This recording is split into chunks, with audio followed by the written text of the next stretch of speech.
Hello, welcome to Cinema Savvy, and welcome to something a little bit different than what we usually do on the channel. I'm Chris Garner, joined today with Tayte in the Hour, and we are jumping back into the realms of Netflix and television with our review for Bojack Horseman Season 4. We did a review on the previous 3 series. I think we grouped them all into one big video. Yeah, we did, yeah. We did that last year. And it's nice to talk about some of the Netflix shows or just TV in general. We've done Game of Thrones before. We will get to The Defenders. I'm very behind on that one. You've already watched it, so there'll be a review out for that soon. But this is one of your favorite TV shows. This is a show that you turned on to me, and I've watched it since. I marathoned the previous 3 series, and we were both looking forward to this one. And it's out now. It was out on Netflix, all 12 episodes, one less than usual, I think. And we got through it very, very quickly, and we have a lot to talk about. So, Tayte, if you want to just talk about Bojack Horseman a little bit, where we pick up in this one from Season 4, and the structure of today's review. So basically, the entire point behind the show Bojack Horseman is that animals and humans kind of cohabitate together, which is something to get your head around to first. Like, it's a universe where like the world caters to both the animals and also to the humans. There are interactions. All of the animals are anthropomorphic. And we follow a washed-up TV star as he struggles to regain his grasp on life. That's basically the plot synopsis for the first series, I would say. Second and third series go into a bit more depth into some of the side characters. So we have his agent, Princess Carolyne, who's a cat. We have Todd, his roommate, human. We have Mr. Peanut Butter, his kind of rival and yet also one of his closest friends. And then we have also other characters which are kind of introduced to and go in and out with, especially concerning Diane, another human who wrote a book about Bojack in Series 1, which he thought was going to be a great autobiography for him. In the end, didn't turn out to be. And she is married to Mr. Peanut Butter, the dog. But there is loads of different kind of things to go around with. I do want to say, don't watch this if you haven't seen Bojack Horseman Series 1 to 3 or 4, because we're just going to spoil all of it. Yeah. We're going to do all of it. And not only that, but it's one of the greatest TV shows I think has ever been put to film, especially animated-wise. It really has picked up. I mean, last year when we were talking about Bojack Horseman Series 3, there were some episodes in there. I think Fish Out of Water won episode... TV Episode of the Year awards above Game of Thrones, above like Mad Men, Walking Dead, like all of them. It beat all of them out to win TV Episode of the Year on some websites, on some newspapers and stuff like that. So that shows how far it actually goes into its things. We're left at the start of Series 4 with Bojack basically running away from home and all of the other characters kind of having to deal with a life without him. Yeah, and just really quickly, one thing I was struck by the trailer for Bojack Horseman Series 4 was the fact that we don't get any Bojack in it. No. And we watched the first 2 episodes together, I believe. And episode 1, you pretty much get no Bojack in it right until the very end. And even the structure for this series, I would say, is very different to what we've had the previous 3 series. It does kind of level out to a point that's very similar to the other 3 towards the end, but there's like episodes that just tend to focus on solely one character as it goes along. You do get like the typical cut in between characters later on, but it felt very different. It felt like a very different style, but yet it still worked and it still felt at home in the Bojack Horseman universe. I'm not going to lie, there were some episodes in this series which were quite weak. We'll talk about those. Maybe some of the weakest of the series, and yet this series also had some of the most wow episodes, I would say. I guess that's where we can start. Like, what would be your biggest positive and negative with Season 4 of Bojack? Biggest positive is the episodes focuses on mental health issues, because I think it's something that we've always been kind of concerned with Bojack, his mental health issues for himself and the effect on those with others, whether any of the other characters suffer from anything, whether it's in private or whether it's out in the open. And we get to see a lot more deeper into the psyche of all of the characters in this series, and it takes their toll on each individual character and the environment around them, which I thought was incredible in how they filmed that, especially one episode which focused on self-loathing and depression and what kind of goes through the mind of a person. And they brought in different animation styles for that episode. They made it kind of jarring, and that made it kind of feel more real. Allowed you to kind of connect with something that maybe you weren't able to connect with before, like what it actually feels like to have all these emotions going around in your head. So yeah. And so you kind of said your biggest negative there. I'll kind of agree with that. I like that it zones in on one character. I think in terms of animation and how they style that, like you said, cutting between, there's moments where they're flitting between the past and the present, and it's a very different sort of like perception as to where you are in the moment. The moment you just mentioned there as well with the self-loathing thing, they do get really creative with the animation in this one and how they style it, how they structure it, and I do like that.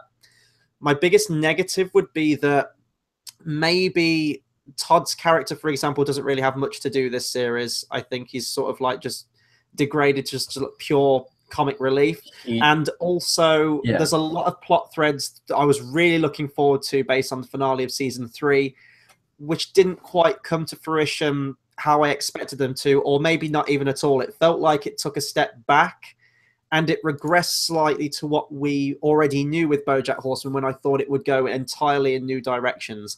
It did in some ways, like how he confronts his parentage with his mom. I loved all that stuff. That is by far the heart and soul of this series, I would say. But like where we left off at series 3, where he looks at the runners and you think he's going to join them, and you've got all these fan fiction ideas of where it's going to go. And then it kind of goes back to Bojack being Bojack and drinking and everything like that. I think there is progression with the series. With the first series, it was all about Bojack. Like, even the fact that it was about his writing of the book, it was all about being self-centered. It was all about the focus all being on him. Series 2 was about trying to get back into the game. So it was all about acting and trying to regain something that you may have lost in the past. Being lost in the past being the main key there, especially with Escape to LA being one of the finale episodes. And man, that really is escaping from your past. We then have series 3, which is all about awards and whether you're really good enough to whether you're good enough to go for those awards, whether you're accepting of like the filming that you're in and stuff like that. There was a lot of things happening in series 3, and the main climax is how toxic Bojack is. It's brought up a couple of times in this finale, talking about like how he's lost Charlotte from series 2 because he went and tried to sleep with her daughter, even though she was one of the closest friends and his childhood sweetheart. He lost Sarah Lynn because she overdosed basically on a drug named after him, which, if that isn't kind of blatantly, blaringly obvious as to the effect that Bojack has on people, then what can I say? This entire series is about family. Every single character has a storyline based around family. And it really does hit home hard, I would say, in this series. Like, once again, there are definitely some weak episodes, but even in those weak episodes, there are good moments. There are moments that you can talk about which kind of link back to the overarching story of, will Bojack get better? And I think in this series, we can safely say he's starting to. Yeah. As much as I say that it felt like he regressed back to like the drink and everything like that, which he absolutely does this series, it does feel like a different Bojack. He doesn't feel quite as erratic as he's been before. And I think that's very much an impact of his possible long-lost daughter character that shows up and kind of shakes everything up right from the get-go. So I think we'll jump into season 4 right now. We're going to go episode by episode. I'm going to do my best to remember each individual episode as we go through, but we're kicking off with episode 1, See Mr. Peanut Butter Run. So we're not going to spend too much time on this episode because I personally think it might be the weakest of the series. The entire focus of the episode is on Mr. Peanut Butter, and as far as Mr. Peanut Butter is a character, his whole purpose is that he is overwhelmingly positive and does everything very spontaneously. And I guess it threads into the finale more than it does with any other episode. But the entire purpose of this is setting up for Mr. Peanut Butter's storyline for this series, which is he's going to be running for governor of California. We already had hints of that at the very start of, or very end of the last series, with his ex-wife, Katerina, coming back and saying, we want you to run for the governor. But this entire episode is basically solely focused on that. And I guess the other plot lines which you can mention is that is this the first episode where we see Todd start to kind of get to grips with the fact that he might be asexual? I think that might be one of the storylines that is posed in this episode. Yeah, that's kind of really all he gets to do this series is sort of like come to terms with that, accept that, and find people in the same community as him that are asexual. That's really, I thought this episode he was really just played for the comic relief, though. The whole drone throne thing, and the whole crashing the ski race thing, and then eventually inadvertently winning at the end. It was was the silliest episode of the series. I'm glad they got it out of the way to start off with, because from this point on, I guess the series kind of could only go up. Yeah. In fact, we're going to move straight on to the next episode, which, well, we both kind of said this because we watched this episode together. This is one of the best episodes Bojack Horseman has ever done. And it really only stars Bojack. The entire episode is based off Bojack. Basically, he's run away from home. It's the first time we've seen him all series. He's ignoring calls from his friends, from his family, and he goes back to his summer retreat house owned by his grandparents. And when he gets there, it's run down and everything like that. And he wants to live in this run-down place. His neighbor, who I want to check to see who it was, playing, was it Eddie? Domingo. Coleman Domingo. I want to see what else he was in because I kind of recognize his voice. Okay. No, don't recognize him in anything. But anyway, basically, he has to come to terms with the idea that he might need help sometimes.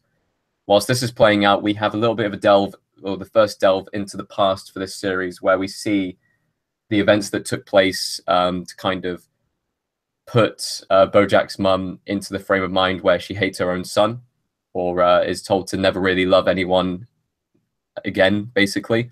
Her brother is sent away to the war by her parents, and doesn't come back, and because of that, the mother kind of goes insane through guilt. She almost tries to commit suicide, and in the end, she gets lobotomized, which is fucking terrifying, I have to say. I was pretty emotional. This was quite jarring, I would say. Still only the second episode of the series, and we're already talking about like grandparents being lobotomized to mask the guilt of their dead son. To show how far Bojack could actually push you in a series. Yeah, I mean, I didn't expect it would go that far. I was watching it, and it's when Beatrice's father at that point says like, "Oh, she's not going to be any trouble anymore." I was like, I know where this has gone. Ye olde medicine of lobotomy, and it's horrible. I mean, the mother goes completely just like into manic depressive mode. Completely uncontrollable guilt and sadness. She cannot come to terms with the fact that her son's dead in the war. And I mean, she's one of my favorite characters this series, and we only get her for that one episode. I don't believe we've seen any other. We hear her voice, but we don't see her. Yeah. Or no, she doesn't say a word, but we see her in the background of Time Arrow. Yeah. Towards the finale. And I mean, that time, it brings up that line there. And more than anything, this is kind of that guiding episode that, it's the second episode in, so you're still getting into it and you're still questioning things. Where are things going to go and what's the relevance and point of everything? By the time you get to the end of this series, this episode is integral. I would say this is almost like part one of part two if you're going to have this episode and 11 next week. You could almost watch those two episodes back to back. The old Sugarman Place followed by Time's Arrow. But yeah, this episode, it brought in Matthew Broderick to play Joseph Sugarman. Was that Matthew Broderick? That was Matthew Broderick. Oh my God, I didn't know. And Jane Krakowski to play Honey Sugarman. So yeah, you kind of, I didn't recognize the character voices until usually I can pinpoint Matthew Broderick, so I'm gonna have to go back and watch this now to see if I can pick it out. I do like the just going back to Bojack's storyline with this one. The Wonderfly, he was quite a sad character as well, in that he'd had tragedy in his past. He'd lost someone as well, which was a nice parallel between past events and the present events. He has that moment where he breaks down and says like, "You should have let me die." He doesn't want to go on living, which Bojack kind of doesn't either, but you get the sense in this one that Bojack, although he has that self-loathing, he has got somewhat of a mission. He wants to restore this house, which I believe takes about 8 months. As soon as he's got it restored to almost the exact replica, down to the little thing, to knock it down. he knocks it down instantly, and throughout the entire credits, which is kind of funny as well, you get the sound of the house being demolished. I'd happily say with that moment, he's able to bury his past a little bit more. However, past does come back to haunt him later on in the series. I want to say that one of the nicest scenes in this episode, and probably the entire series, although it is quite sad, is the duet between Eddie and young Beard, or would it be Honey Sugarman? Yeah. Kind of scattered through time, where one part of the scene is in the past, where she's singing along to the piano song that used to make her so happy because her son would do it with her.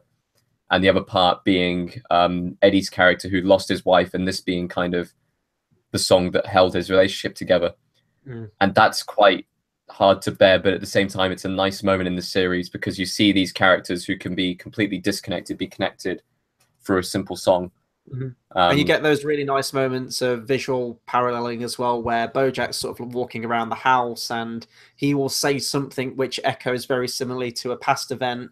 I love stuff like that. I think it was when they had what was it Paul Giamatti playing Bojack Horseman in the Sarah Lynn story type TV show, and he sat there watching the screen, shivering in the cold, and the doctors basically say, is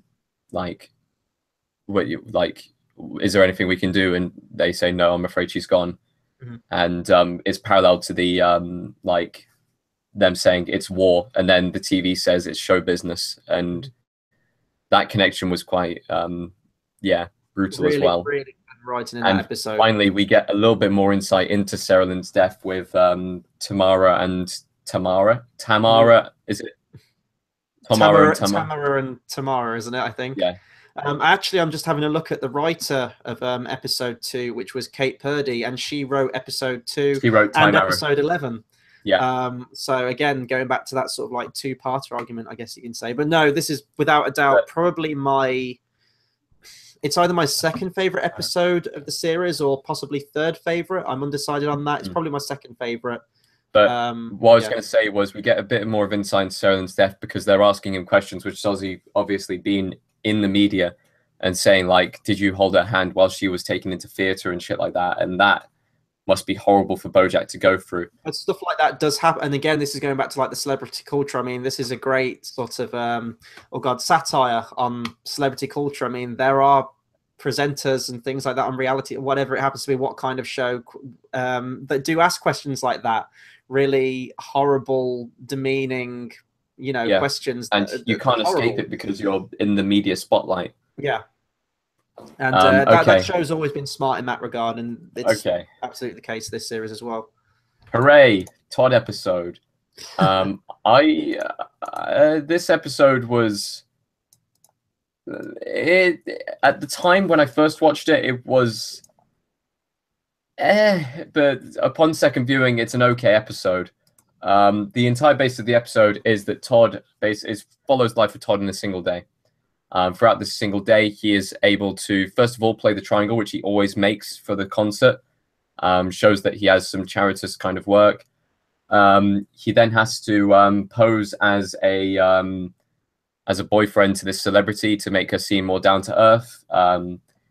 He kind of messes up one of the dates with her, but is told that he has a second chance by going to a fashion show, goes to the fashion show, accidentally creates a new fashion line, which becomes very expensive and becomes kind of running gag throughout the series, seeing loads of people wearing Todd's clothing around town and stuff like that, which I thought was quite funny. I think in one of the later episodes, everyone sat in the cafe where Todd always goes to is wearing all of Todd's clothing, which I thought was hilarious. But in the end, basically, it comes down to the fact that he's kind of forced into a relationship which he doesn't want, and he accepts finally the fact that he might be kind of asexual, and he goes to the asexual meeting to finish off the kind of episode. It's kind of like it went full circle because at the very end of the episode, you get to see him miss the triangle ting at the concert, and the people at the concert kind of happy for him because finally he's obviously got a reason not to be there. I really don't have much commentary on this episode, in all honesty. Todd is probably my least favorite character in the show. I've never found him a particularly gripping or engaging character. He's a little bit annoying to me. I do like all the other cast of characters, but to me, Todd's always just kind of been there. I can see that he has a character arc in this episode, and that's great. But I like the stuff like we just discussed in episode 2. That's the real stuff of BoJack Horseman that I gravitate towards as Tayte munches on his crisps. But yeah, no, I honestly don't have anything to say on this episode. I thought it was pretty much a we episode. do get introduced to the most important character of this series in the shape of Hollyhock, played by Aparna Nancherla. It's not a name that I've seen. Anyway, Hollyhock is basically posed as Bojack's daughter, and a DNA test proves that she has Horseman DNA at the very end of the episode, and we get to see kind of we know where the next episode is going to start because the previous episode ends with Bojack kind of opening the door to her, and she knows and he knows at that point. Yeah. So anyway, let's move on to episode 4. Episode 4 was Commence Fracking. This episode, I would say, focuses a lot on Diane's relationship with Mr. Peanut Butter and the tension that can be caused by one argument. A simple mistake made by Todd kind of causes Mr. Peanut Butter to be pro-fracking in the election race. Because of that, Diane gets very angry with him. The focus on the episode is also down to like Mr. Peanut Butter basically running this campaign out of control.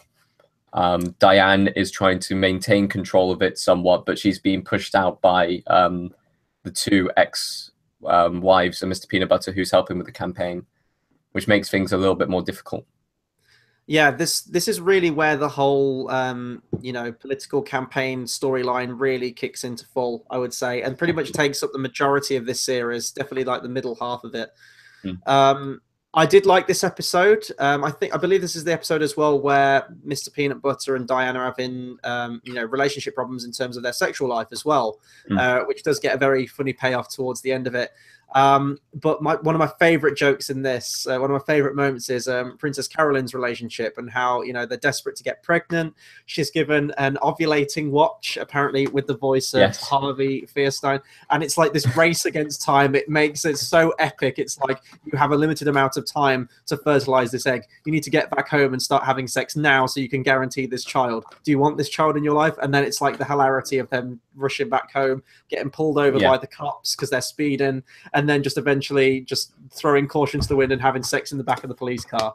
It's one of my favorite bits from this series, and indeed Princess Carolyne's character definitely gets a lot more to do, I would say, this series. I have to say that she deserves to be happy at this point. She's one of the most hardest working characters, and she's never truly been happy. In this series, you start to feel like she is starting to get happier. We'll get back to that in a bit. Put a pin in that one. So the next episode had one of the darkest openings I've ever seen to a Bojack Horseman episode, with the episode named Thoughts and Prayers. Basically, they have a running joke about this film that is taking place where basically the worst thing that could have happened to the film happens. They plan to have the final scene being a shootout in the mall, and they then have a real life mass shooting in a mall. And it's funny because you never really see the effect that has on Hollywood. You hear it sometimes in films, and films having like bad openings because of events that have taken place and being kind of scolded for doing so. But this is kind of a behind the scenes thing of, holy shit, our film is being cancelled because of this mass shooting. Okay, how can we flip this? How can we turn this into a good idea and stuff like that? We also have different events taking place. So I think it goes from, why don't we have the final fight scene taking place in a school? And then they have news text come through of like a mass shooting in a school, which is just there's also Diane trying to turn it on its head and have basically a campaign about women being given guns. It's a unique take on feminism, where all the women in the universe basically get guns. As soon as one shooting happens where a woman has a gun, all guns get banned because they'd rather have no guns take place than possibly be endangered by one woman with a gun, which I think perfectly sums up America right now. which is hilarious. Yeah, no, this whole episode was not only just a good commentary on that, but I mean, gun legislation in general, gender equality, sexism, and even like the studio system, how something will happen in real life and then movies have to get changed and altered and things like that. One of my favorite parts of this episode is where after all the events that happen, they say, right, let's screen the movie now and see what we have to work with. And it's like a little expositional dialogue scene that lasts about 10 seconds. I think they said, well, that'll work as a H&M advert or something like that at the end of it. But no, I liked Diane as well when she's like, oh no, I swear against guns. And then the gun just happens to like magic into her hand. And she's like, oh my God, it feels so good. Yeah, no, this was a clever episode. I did like this one quite a lot, actually. Not really in terms of like a narrative drive or anything like that, but it was a fun episode, and it's like the satire and the commentary. Yeah, that's what I really gravitated towards. You also have Bojack and Hollyhock visiting Bojack's mom at the nursing home, which initially sets up that. And actually, when you see Beatrice in that state, don't get me wrong, this character is when you look at this series, she becomes a slightly more sympathetic character, but before this point, she has been a horrible character, Beatrice. So you understand Bojack in these moments where he sees his mum and he has nothing but utter contempt and resentment for her. Here's the thing. In this episode, you see Bojack's mum with Alzheimer's. You also see that Bojack's mum immediately recognizes Hollyhock, which we will get back to later. The next episode we have is Stupid Piece of Shit, and I genuinely think, as far as the episode title is concerned and as far as the episode is concerned, this might get nominated for awards. This episode, it isn't the best episode of the series by far, but this entire episode is basically a deeper look into Bojack's psyche as an alcoholic, as a self-loathing, depressed ex-celebrity, and it's all the thoughts racing through his head. And whenever you delve into Bojack's mind, you see this different kind of crudely drawn animation style, which symbolizes the chaos that is taking place in his mind, symbolizes the racing thoughts and shit like that. And I think this is one of the best animated episodes, and this is probably one of the best screenplay-wise. Yeah, no, absolutely. The opening scene to this really did hit me quite hard, actually. The whole like constant mantra that he has throughout the day of "you're a piece of shit, you're worthless," complete and utter self-loathing, and the fact of, I think this is the episode as well where he's just given the simple task of go get milk. Yeah, gotta go to the store, get milk, come back. He ends up at a bar. He ends up at the side of the road, possibly thinking about like suicide and all this shit from just go out and get milk. Yeah. And, you know, if anyone's been in that situation, you get it. Like, sometimes you do get lost in your thoughts. And he's gone like the entire day. And he comes back and he doesn't really know quite what's happened, why he went out in the first place, what his task was or anything like that. He is just completely lost into himself. And it's quite telling that although this character at the end of series 3, we did think was going to set up for this huge, just like ultimatum of his own life, it's still very much a part of him. And I don't think it's this episode, but there's a moment where he's sitting alongside at the poolside with his daughter, who he thinks at the time, and she says something like, "Does it get easier?" or something like that, something to that effect. Will I be like? Will I feel like this? This episode focuses a lot around Bojack lying to Hollyhock, and it starts with the episode with like him saying, "I won't lie to you again." Then lies immediately afterwards. And it gets to the stage where he's lied to her so many times that at the end of the episode, he has this chance to kind of say to her, no, it doesn't get easier, and tell her the truth. But he'd rather tell her a lie because this being the first situation, this is the right thing to do. This is the right area to lie. And that is an aspect that comes up in episode 11 as well, the whole lying to essentially save someone. And a lot from this episode gets carried forward into multiple other episodes. We now see a lot more of the Bojack psyche thing coming into it in later episodes and stuff like that, whenever he wants to make an important decision and stuff like that. I feel like that's going to carry through into the next series as well, seeing Bojack's thought processes going into decisions. We then have what I would say was the second weakest, although I'm sure people might call this the weakest episode of the series, with Underground. This episode is I guess, a sequel from the fracking episode where the fracking has actually caused the house from which they're fracking under to collapse underground, and basically they have to live and kind of create a society to survive. This also comes back into the presidential race, where Chuck Woodchuck, the other candidate, basically digs down to try and save them, but then gets trapped down there with them. And we basically see this kind of society going psycho type deal when in enclosed spaces, to the point where they burn and eat Zach Braff. They basically decide that they want to kill Mr. Peanut Butter, and they start to kind of excommunicate people from their new religion type thing. Yeah, and I mean, I said to you after like we finished this series, I was saying that this is probably one of the weakest. I'd have to go back and watch it again. It felt very much an episode you could take out of context. Oh God, there's a word to describe it. It's like in Breaking Bad, the Fly episode. There's a term for that kind of episode. Bottle episode. That's it. It felt like this was this season's equivalent of a bottle episode. It establishes some of the relationships a little bit more. You've got Mr. Peanut Butter kind of dealing with the people, which is a role that, you know, he wanted to take on. And this is the episode where he really sees the ugly side of that. And that gets him out of that line of... We also see Bojack talk to Diane for the first time since coming back. Yeah, and they have a, you know, they really share that heart to heart. And again, I really wish I'd have written some of these lines down, but there's that moment where she's sort of, you know, she's completely out of it. She's drunk and she's sort of like snuggling up to Bojack and she says like, I need you. Yeah. I wish I remembered the line, but she says something about that. Although he's like really fucked up, she kind of needs that. She needs him. Do you think, with where the series ended, do you think that maybe Bojack and Diane might finally end up together at the end of the series? It's tough. In the other series, it was always sort of like a will they, won't they, and you kind of do want it to happen. But really, this series, I don't think it. This series was more of a won't they, will not. But then at the end of the series, we kind of, we'll talk about it when we get to the actual episode, but we see kind of the dematerialization of the relationship between Mr. Peanut Butter and Diane. Yeah. And that might open to the door to Bojack, who is now a lot more of a stable character at the end of the series. But is Diane a stable character now? And it might be that kind of role reversal. Are either of them ready for a relationship, or have they all got to deal with their personal demons first?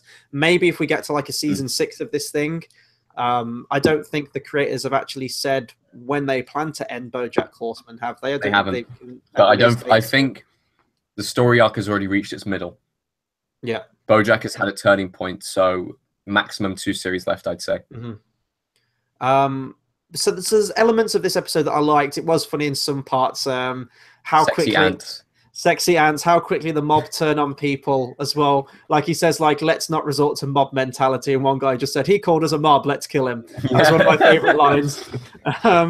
So it was fine. It was fun. But in terms of, it felt like a botlet. It felt just like a fun little comedic episode. Yeah. In between. We then have another episode which I think can be taken completely out of context, called The Judge. Basically, Bojack, through a rage of torturing his own mother, once throws off this baby toy out of the window. We now know that how distressing that would have been for her character, having seen Time's Arrow. But basically, that spirals into a turn of events where Bojack appears on a TV show, which he doesn't want to be part of. He gets fired from the TV show because he doesn't agree with it. And it kind of spirals out from there. There isn't really much I remember from this episode, I'm not going to lie. The synopsis doesn't give me much. I'll have to actually go onto Netflix and see what the synopsis is. This is the one where Princess Carolyne meets Ralph's family and goes back home. Yes, it is. And Ralph says that, you know, my parents are very traditional, very conservative. We can't just show up and said, like, I've essentially in a relationship with a cat, and we're also, you know, she's pregnant as well. Like, we can't tell her that. And it's quite a funny turn of events when she first gets there, and they're saying like, oh, would you like some alcohol? Would you like a smoke? Would you like some cocaine? Basically everything that you can't have as a pregnant woman. It's like, oh, please have a ride on our own personal family roller coaster. I will be personally offended if you don't ride on this roller coaster. It's not appropriate for women who are pregnant. So it's funny moments like that, but it is that prejudice that Carolyne sees when she gets there. And then I believe at the end, Ralph just kind of confesses to his parents, like, I love this woman, and also she's pregnant. Yeah, so, and I do like Ralph as a character. I really do. I think he is the right person for Princess Carolyne. But I'd say that this episode, as far as that plot is concerned, goes hand in hand with the next episode. Because this episode was okay, but the next episode was goddamn heartbreaking. One thing I wanted to talk about the judge, though, really quickly, is the fact that Bojack doesn't want his daughter at the time, Hollyhock, to date that intern. He kind of forces them apart through lies and rumors and everything like that. But he kind of guesses what the kid's going to do. Yeah. Basically, the intern says, "Oh, hey, I really like your daughter, but I'll happily stop dating her if you hand in this script to some executives." Which is a pretty douchey thing to do, I'm not going to lie. Yeah. So it does turn around in the end. Maybe Bojack does kind of know what's best for his sister, but at the same time, we'll move into that in a bit.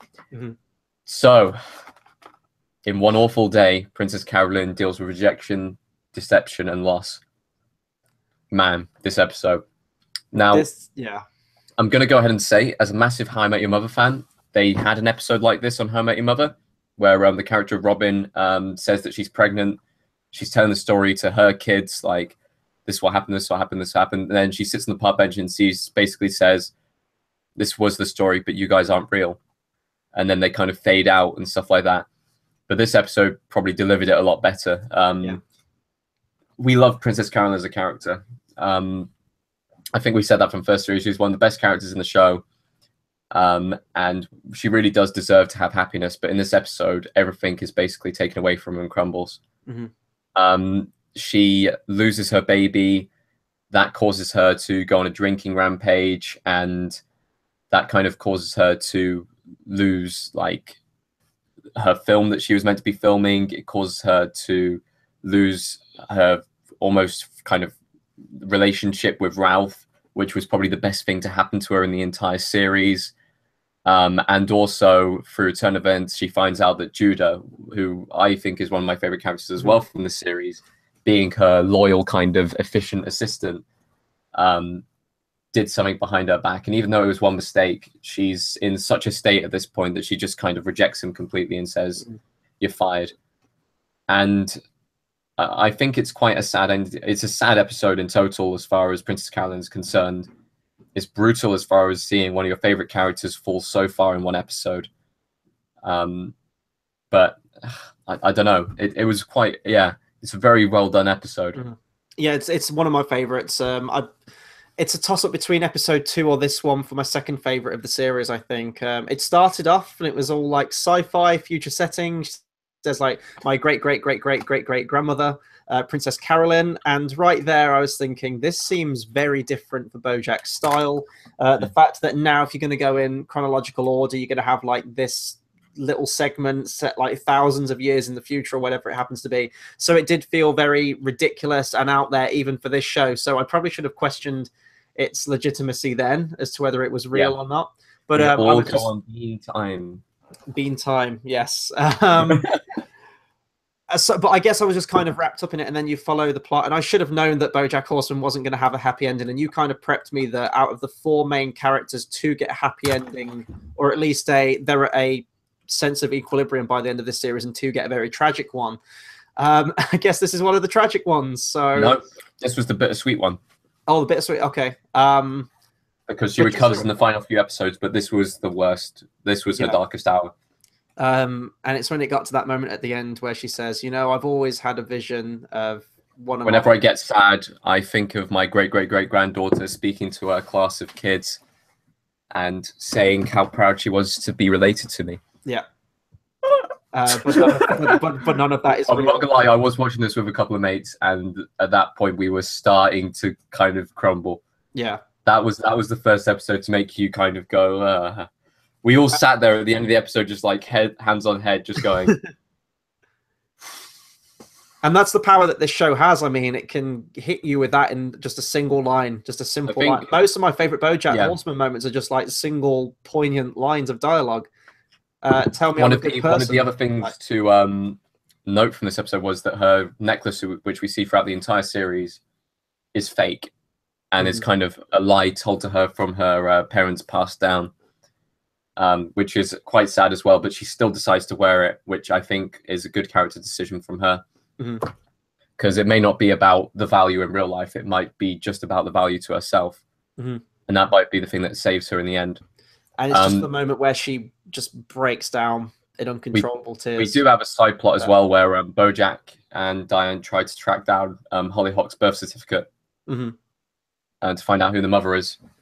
But that doesn't really go anywhere until the next episode, which is called Loving That Cali Lifestyle. This episode starts off very dark.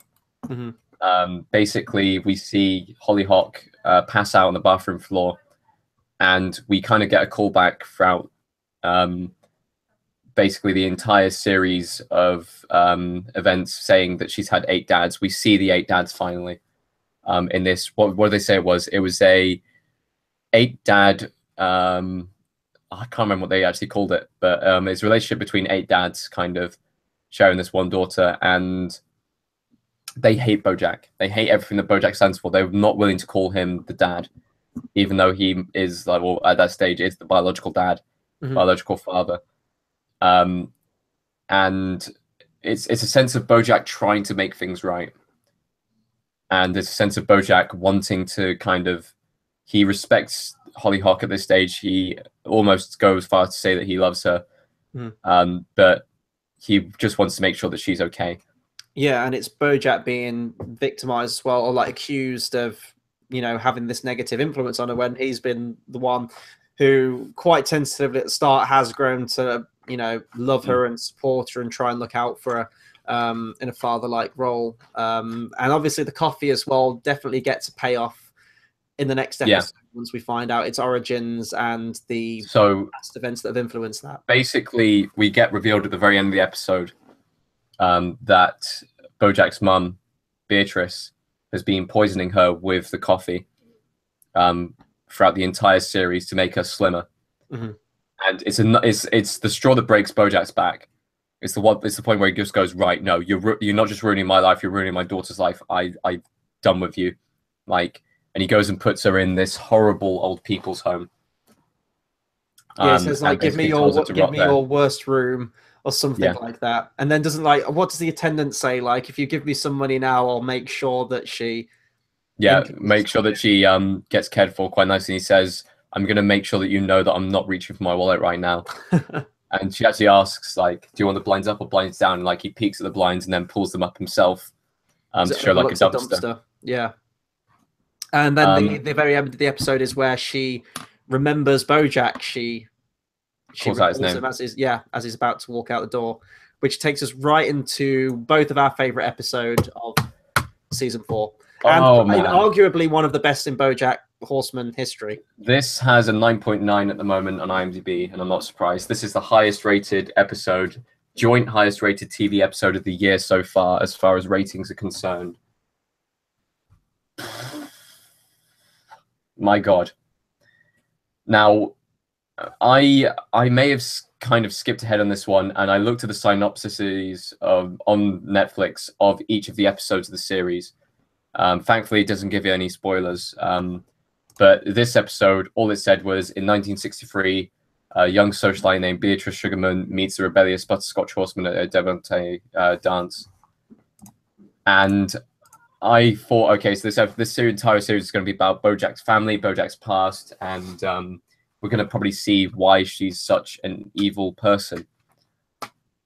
This is a dementia-told flashback as to why her life went so wrong and why she despises Bojack and why she basically poisoned Hollyhock. In probably, like, I cried in this episode, I'm happy to admit it. I was on a sofa with 3 other people, and we were all we were just weeping at this episode. It is very poignant. I think it's one of the best shot episodes of the series, best directed. I don't even know where to start on this one, mate. I really don't.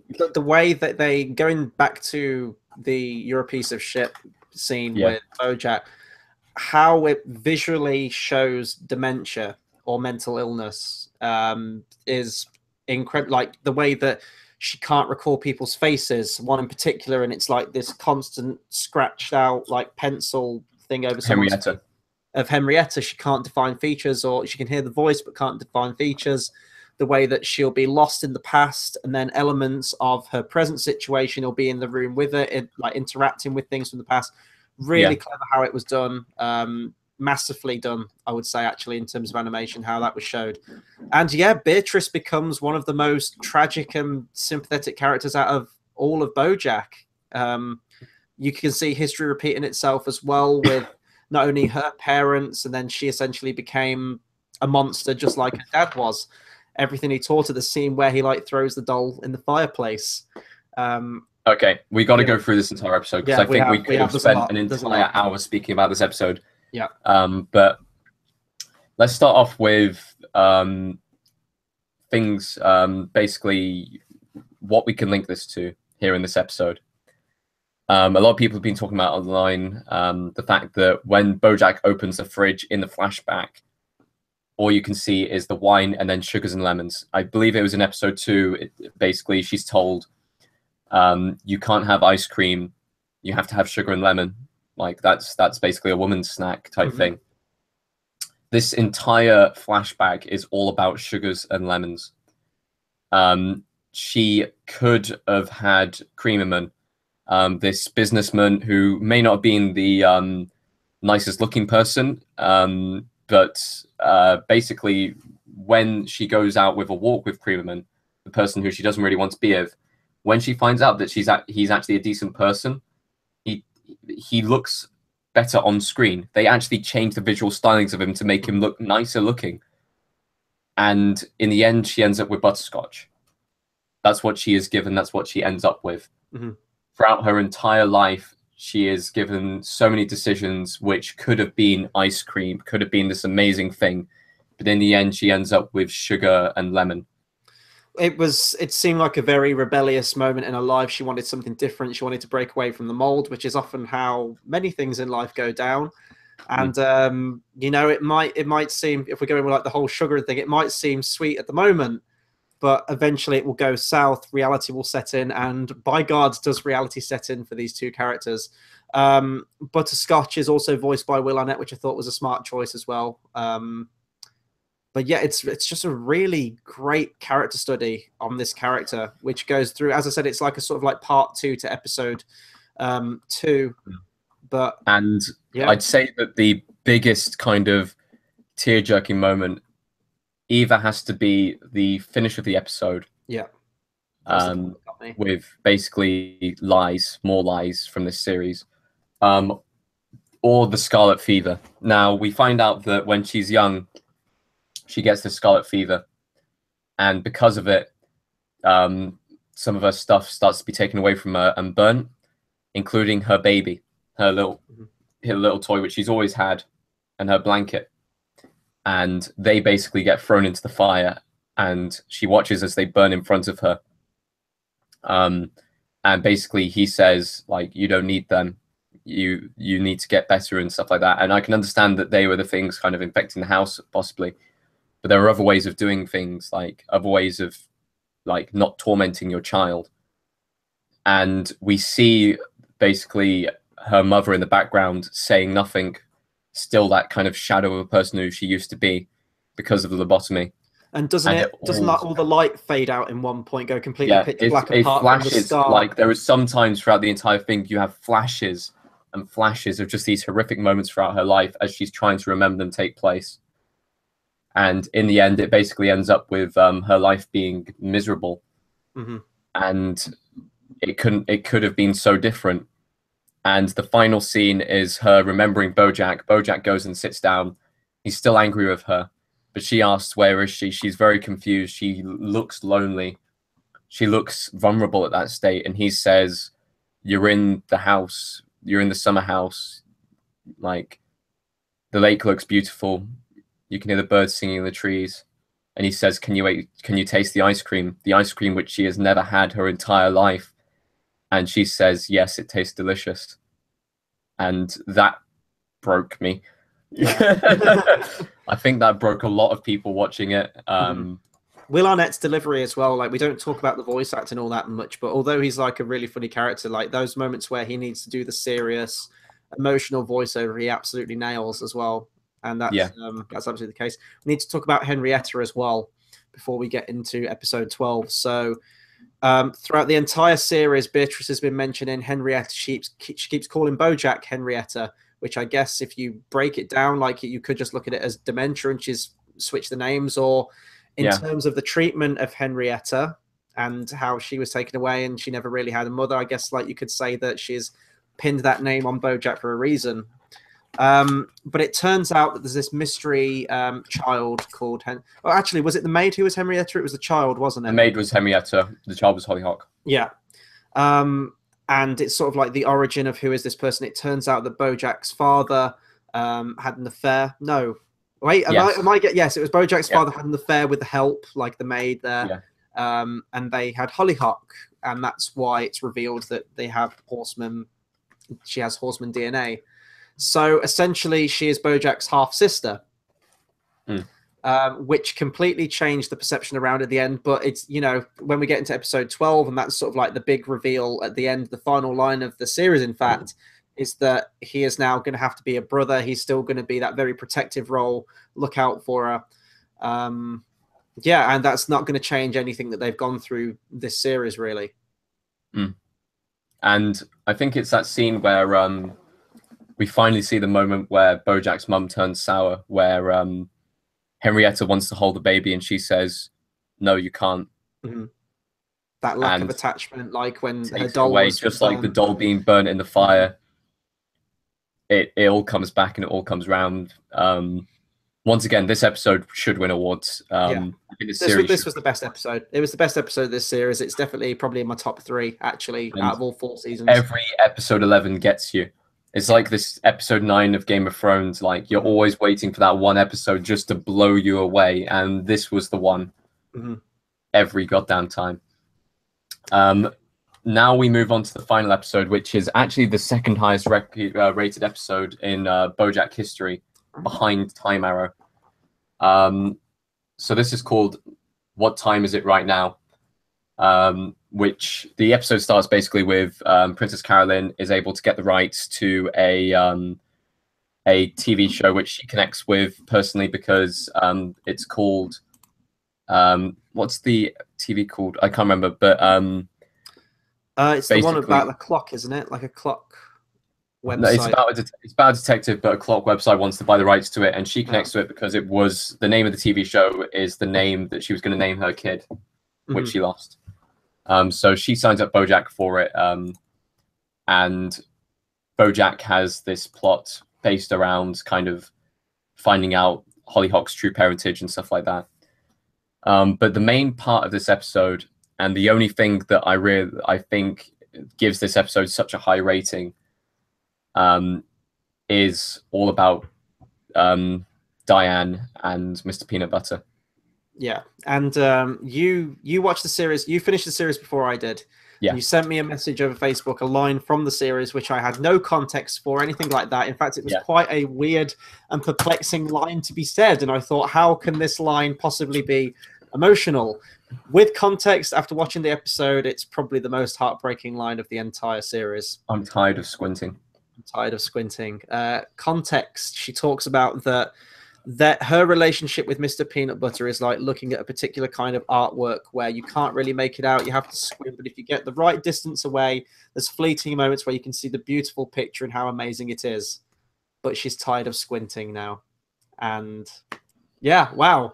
Again, those one-liners that just have all that emotion behind them. Soul-crushing. Soul-crushing, yeah. Absolute soul-crushing. Let's be honest, it was never really a relationship that I felt worked. Last. Even when it's like they have the moments where they do love each other and they try and support each other, and there's those moments where Mr. Peanut Butter is kind of that wide-eyed, innocent one that's sort of like the dumb character, but he's lovable as well. Here's the thing: Bojack and Diane are too similar. Diane is very self-loathing. She doesn't have confidence in herself, whilst Mr. Peanut Butter kind of counteracts that with his positive energy. However, it gets to a point where it can be too much, and Mr. Peanut Butter, this series, I'd say, is overwhelming towards Diane. They have arguments, they have fights, and sure, that gives them a little bit of happiness in the short term, but it can't give them happiness in the long term. Yeah.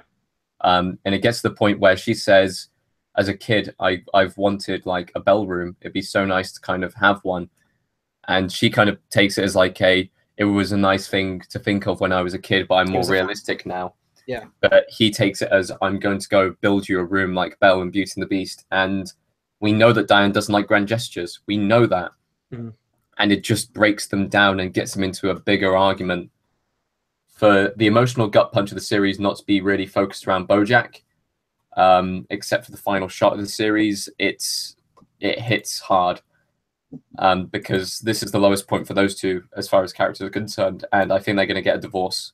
Yeah, I think that's going to be the main plot of Series 5 for those characters. It'll be her trying to find solace with Bojack or see if he can be supportive with her, whilst Bojack's also trying to support his half-sister now. The one character that really just is useless this episode for me, and I hated, was Todd. The whole rabbit... Clown dentist. The rabbit zombie clown dentist thing.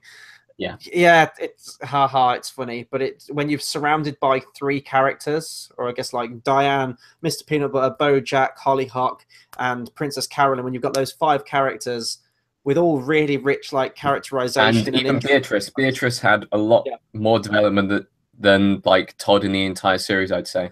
Todd's just a really irritating character with this one. I never find him particularly funny. I mean, don't get me wrong, I love Aaron Paul. He can go somewhere in the next series because now he's part of an asexual relationship, and throughout the series they kind of say, oh yeah, asexuals, they can like still love each other, they just non-sexually active. I think we'll see a little bit more development with that, maybe him developing more as a person, because I've always seen Todd as a child. Yeah. And acting like a child, and maybe this will kind of set him straight, and he's got better now that he's kind of drifted a bit more away from Bojack. And it's funny to see that, as everyone else who's kind of got closer to Bojack has kind of become worse. I'd say that Mr. Peanut Butter and Diane, by knowing Bojack, it's almost ruined their relationship. Princess Carolyne is finally saying, look, I need Bojack. Like, I can't deal without him. He basically was the best thing about my career. Maybe I'm the only person who might actually need Bojack to survive here.